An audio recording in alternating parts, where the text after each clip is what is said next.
ছটফট করছে, শেষ নিঃশ্বাসটা বের হয়ে যাচ্ছে মনে হয়। ইন্না লিল্লাহি ওয়া ইন্না ইলাইহি রাজিউন। আস্তে আস্তে ভাই, এত জোরে বুড়ি মানুষ ভাই এভাবে করে নিয়ে যেতে হয় না, বয়স্ক মানুষ। আস্তে আস্তে নাও, মরার আগে মেরে ফেলবা নাকি? আস্তে আস্তে আস্তে আস্তে ভাই, এত তাড়াহুড়ো কিছু নাই, এত তাড়াহুড়ো কিছু নাই। আমাদের এখানে ম্যাজিস্ট্রেট আছে ভাই, আপনারা একটু পিছনে যান ভাই, আর ফুটেজ খাওয়ার দরকার না, প্লিজ পিছনে যাই আমরা একটু। ভাই একটু দাঁড়াও, তোমরা তো ওয়েট করো না, জল্লাদ তুমি কি নিয়ম জানো না? দাঁড়াও, ম্যাজিস্ট্রেট আছে এখানে, আমাদের দামি ম্যাজিস্ট্রেট উপস্থিত আছেন। উনি ওখানে গিয়ে শেখ হাসিনার সাথে কিছু বার্তালাপ করবে, সেগুলোর ব্যবস্থা আছে। আমাদের এখানে কালো কাপড়টা একটু পরে দাও, হুজুরও আছে, কালো কাপড় আছে। ভাই আমি ম্যাজিস্ট্রেট সাহেবকে বলছি, দামি ম্যাজিস্ট্রেট সাহেব আপনি একটু উপরে আসেন। আমাদের যে আসামি আছে ফাঁসির কাস্টে, তার একটা স্বীকারোক্তি নেন এবং উনি কি বলে আপনি এসে জানান, উনি কি ওনার অপরাধ স্বীকার করেছে কিনা মৃত্যুর আগে। যান আপনি গিয়ে আপনি স্বীকারোক্তি নিয়ে আসেন, যান আপনার দিকে যান না ভাই, আপনারা কাইন্ডলি পিছনে যান না ভাই, একটু পিছনে না গেলে আসলে তো কিছু দেখা যাবে না ভাই। আর একসাথে সবাই তাহলে কিন্তু স্টেজ ভেঙে যাবে, পরে কিন্তু সেই স্মার্ট বাংলাদেশ হয়ে যাবে না। ফুয়াদ ভাই উনি স্বীকারোক্তি দেননি, উনি বলেছেন উনি কোনো কিছুর জন্যই দোষী না। এই যে মানে ফাঁসির আদেশ হচ্ছে, তারপরে হচ্ছে না। আপনি এক কাজ করেন, হুজুরকে বলেন কালেমা পড়িয়ে কোরআন শরীফের কসম কাটিয়ে এরপরে স্বীকারোক্তি দেবে, এবারে দিবে। দেখেন কোরআন আর আল্লাহকে কেউ ভয় মানে কেউ ভয় না করে থাকতে পারে না। আপনি একটু কলেমা পড়েন আর স্বীকারোক্তি নেন ওনার কাছ থেকে, দেখেন উনি স্বীকার করে কিনা, আল্লাহকে ভয় করে কিনা। ভুল করেছেন আপনি, বলা তো স্বীকার করেছেন। আস্তাগফিরুল্লাহ কি জানে না?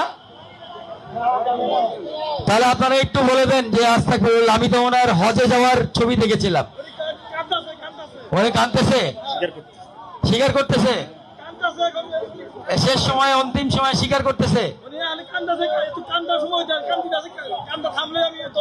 ওনার কি কোনো শেষ ইচ্ছা আছে ম্যাজিস্ট্রেট সাহেব, দামি ম্যাজিস্ট্রেট, ওনার কি কোনো শেষ ইচ্ছা আছে? আপনি কি জিজ্ঞেস করেছেন? এই কি বলেন, ইলিশ মাছ খাইতে চাইবে এখন? না ইলিশ মাছ কেন খাইতে চাইবে ভাই, এটা তো ঠিক না। না না না না, এরকম হওয়ার কথা না। আপনারা একটু ভালো করে দেখেন। আচ্ছা ঠিক আছে, ওনাকে বলেন যে সব হবে আফটার ডেথ। আফটার ডেথ তোমার জন্য আরো অনেক কিছু রেডি আছে, যেটা আল্লাহ নিচে দিবে। আপনারা কালো কাপড়টা, ওনার মুখের কালো কাপড়টা জল্লাদের কাছে হ্যান্ড ওভার করার জন্য আমি অনুরোধ করব। কালো কাপড়টা তাকে পরে দেওয়া হোক। ভাই মোদির সাথে দেখা করার সুযোগ দেওয়া হোক, ওনার একমাত্র স্বামী হচ্ছে মোদি, মোদির সাথে দেখা করার সুযোগ দেওয়া হোক। এই মুহূর্তে আসলে সেই উপায় নাই, কারণ একদম ফাঁসির মানে কাছে আছে, ধরির খুব কাছে আছে। আবার দেখতে পাচ্ছি কালো কাপড় দিয়ে তার মুখ ঢেকে দেওয়া হচ্ছে। আমার নিজেরও খুব খারাপ লাগছে ব্যাপারটা আসলে। আস্তে আস্তে, তোমাদের এত তাড়াহুড়া কেন ভাই, বুঝলাম না। কাপড়টা বাঁধো, কালো কাপড়টা বাঁধো। উনি কলমা পড়েছে, আলহামদুলিল্লাহ। আল্লাহ আমাদের যা শাস্তি দিচ্ছি, আল্লাহ ওনাকে ক্ষমা করে দিক। জমটুপি পরানো হচ্ছে, আপনারা দেখছেন। খুবই আপনাদের যারা আওয়ামী লীগের লোকজন আছে, হয়তো খুব হৃদয় বিদারক লাগছে আপনাদের কাছে। এইভাবেই কিন্তু ফাঁসি দেওয়া হবে। আমি বাংলাদেশ সরকারকে একটা সাহস দিয়ে যাচ্ছি, আমরা মৌলিক বাংলা এবং জনসাধারণ মিলে, যে তারা যেন এইভাবে করেই ফাঁসিটা কার্যকর করে। এবং দেখছেন আস্তে আস্তে সেই ফাঁসির দড়িটা কিভাবে তার গলার মধ্যে ঢুকে যাচ্ছে, মাথার মধ্যে দিয়ে প্রবেশ করা হচ্ছে এবং টাইট করে দেওয়া হচ্ছে। আর তোমাকে ছেড়ে দেওয়ার আগে এখান থেকে কিন্তু এই যে ম্যাজিস্ট্রেটের দিকে খেয়াল করো, এই যে এই রুমাল ম্যাজিস্ট্রেট যখন ফেলবে ঠিক সেই মুহূর্তে কিন্তু তোমাকে ছাড়তে হবে দড়িটা।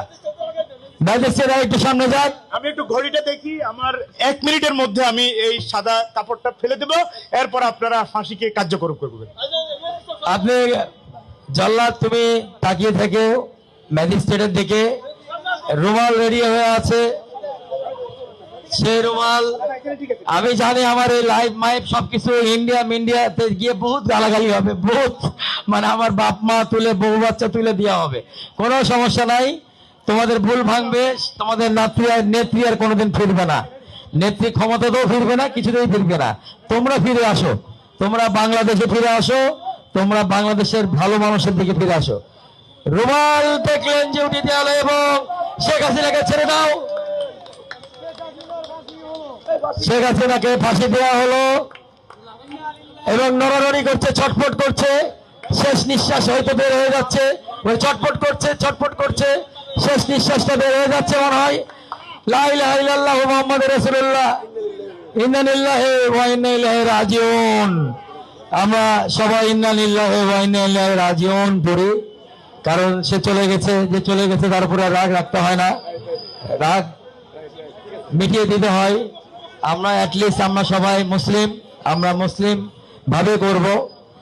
আপনারা দেখলেন কিভাবে শেখ হাসিনার প্রতীকী ফাঁসি দেওয়া হলো বাংলাদেশের জনগণের মঞ্চে, আমাদের মৌলিক বাংলার মঞ্চে।